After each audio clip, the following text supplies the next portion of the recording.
क्या दुनिया में कोई भी रिलीजन ये बता सकता है कि उनकी धार्मिक पुस्तक का ज्ञान साइंटिफिकली कैसे आया, उसका साइंटिफिक प्रोसेस क्या था? आज हम आपको ये बताएंगे कि वेदों का ज्ञान साइंटिफिकली कैसे आया। जानने के लिए वीडियो को शुरू से लेकर लास्ट तक पूरा जरूर देखें। सबसे पहले ये जानना जरूरी है कि वेद क्या है। वेद को जानने के लिए सृष्टि को जानना जरूरी है। सृष्टि को जानने के लिए ये जानना जरूरी है कि सृष्टि कैसे बनी। वैदिक रश्मि थ्योरी के अनुसार सृष्टि के शुरुआत में सारा मैटर अपनी फंडामेंटल स्टेट यानी प्रकृति अवस्था में इनफाइनाइट स्पेस में समान रूप से फैला हुआ था। इस अवस्था में मैटर की वर्तमान में जानने योग्य कोई भी प्रॉपर्टी विद्यमान नहीं थी। सब जगह गहरा अंधकार था। किसी भी प्रकार की कोई गति नहीं थी, न ही कोई फोर्स था। ऐसी अवस्था में सर्वव्यापक ईश्वर सर्वत्र सूक्ष्म वाइब्रेशन उत्पन्न कर देता है। यही सूक्ष्म वाइब्रेशन ओम रश्मि है। ओम रश्मि के उत्पन्न होने से और अधिक वाइब्रेशन होने लगते हैं, जिससे वह फंडामेंटल मैटर पहले महत्व तत्व, उसके बाद अहंकार और फिर मन में कन्वर्ट हो जाता है। अब इस मनस तत्व में समुद्र के समान लहरों रूपी विभिन्न प्रकार की रश्मियां उत्पन्न हो जाती है। इन रश्मियों से ही बड़ी छंद रश्मियों का निर्माण होता है। यही छंद रश्मियां वेदों के मंत्र है और इन सब छंद रश्मियों का समूह ही वेद है। जैसे हमारे अंदर ज्ञान है और उस ज्ञान को मुख से बोलते हैं, तब वह साउंड वेव्स के रूप में एग्जिस्ट करता है। इसी तरह सर्वज्ञ ईश्वर के ज्ञान में भी वेद है। वही ज्ञान प्रकृति में सूक्ष्म वाइब्रेशन रूपी छंद रश्मियों के रूप में प्रकट हुआ।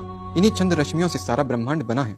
इन्हीं से सभी एलिमेंट्री पार्टिकल्स, क्वांटा जैसे फोटोन, ग्रेविटॉन, स्पेस आदि बने हैं। पृथ्वी बनने के बाद वैदिक थ्योरी ऑफ इवोल्यूशन के अनुसार एक साथ बहुत सारे युवा मनुष्य पृथ्वी से उत्पन्न हुए।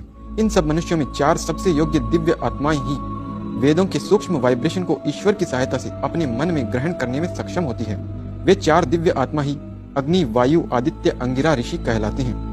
ये ऋषि ईश्वर की सहायता से समाधि अवस्था में सूक्ष्म वाइब्रेशन रूपी छंद रश्मियों को श्वास प्रश्वास की तरह ग्रहण करते हैं। यानी कि जैसे हम श्वास लेते समय ऑक्सीजन को ग्रहण कर लेते हैं और कार्बन डाइऑक्साइड को छोड़ देते हैं, वैसे ही इन ऋषियों ने अपने सामर्थ्य के अनुसार और मनुष्यों के लिए पर्याप्त ज्ञानप्रद सूक्ष्म वाइब्रेशन रूपी ऋचाओं को ग्रहण किया। ये ऋचाएं ही वेद के मंत्र हैं। इस तरह अग्नि ऋषि ने जिन ऋचाओं को ग्रहण किया वो ऋग्वेद कहलाया। ऐसे ही वायु ने यजुर्वेद, आदित्य ने सामवेद और अंगिरा ऋषि ने अथर्व वेद की ऋचाओं को ग्रहण किया। इस प्रकार 4 वेद ही इस ब्रह्मांड में ईश्वरीय ग्रंथ हैं। संसार के अन्य किसी ग्रंथ में यह विशेषता नहीं है। यही ग्रंथ सृष्टि की शुरुआत से अब तक यथावत चले आ रहे हैं। संसार में अन्य कोई भी ग्रंथ ऐसा दावा नहीं कर सकता है कि वह सृष्टि के आदि से अब तक यथावत चला आ रहा है। वेद की भाषा ही एक ऐसी भाषा है जो ब्रह्मांड की भाषा है और जिसके शब्दों से इस ब्रह्मांड की उत्पत्ति हुई है। संसार की कोई अन्य भाषा ऐसा दावा नहीं कर सकती कि वह सृष्टि की पहली भाषा है और उसके शब्दों से ही संसार बना है।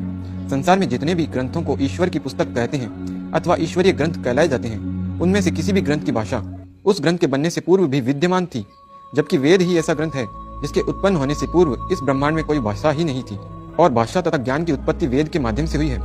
इस कारण समस्त मानव जाति को ईश्वरीय ग्रंथ के रूप में वेद को ही स्वीकार करके मानव एकता और विश्व बंधुत्व की भावना को बढ़ाने का प्रयास करना चाहिए। यद्यपि वेद किसी वर्ग, किसी देश अथवा पृथ्वीवासियों का एक ग्रंथ नहीं है, बल्कि समूचे ब्रह्मांड में जो भी बुद्धिमान प्राणी रहता है उन सब का धर्म और विद्या का ग्रंथ है। फिर भी इस पृथ्वी पर भारतवर्ष ही ऐसा देश है जिसने अब तक वेदों को सुरक्षित और संरक्षित रखा है।